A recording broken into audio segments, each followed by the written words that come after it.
सर्दी की रात। मैं थक हार कर काम से घर वापस जा रहा था। शीशे बंद होते हुए भी ना जाने कहां से ठंडी ठंडी हवा अंदर आ रही थी। मैं उस सुराग को ढूंढने की कोशिश करने लगा, पर नाकामयाब रहा। कड़ाके की ठंड में आधे घंटे की ड्राइव के बाद घर पहुंचा। रात के 12 बज चुके थे।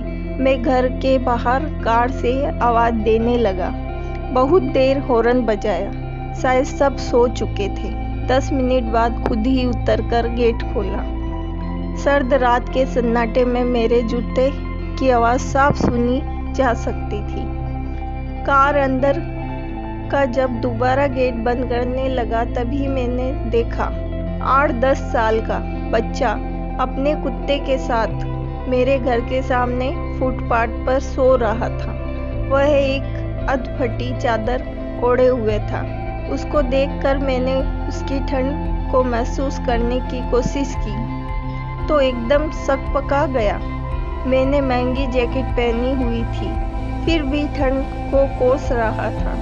और वो बेचारा बच्चा, मैं उसके बारे में सोच ही रहा था कि इतने में वो कुत्ता बच्चे की चादर छोड़ मेरी कार के नीचे आकर सो गया। मेरी कार का इंजन गर्म था।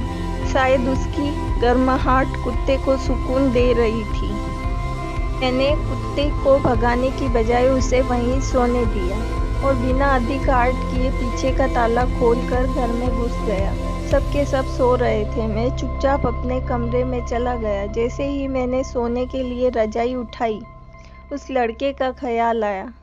सोचा कि मैं कितना स्वार्थी हूँ। मेरे पास विकल्प के तौर पर कंबल, चादर, रजाई सब थे, पर उस बच्चे के पास एक अधफटी चादर भर थी।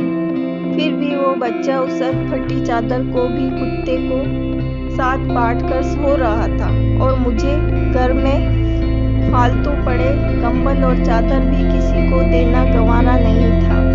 यही सोचते सोचते ना जाने कब मेरी आंख लग गई। अगले दिन सुबह उठा तो देखा घर के बाहर भीड़ लगी थी। बाहर निकला तो किसी को बोलते सुना, अरे वो चाय बेचने वाला राजू कल रात ठंड से मर गया।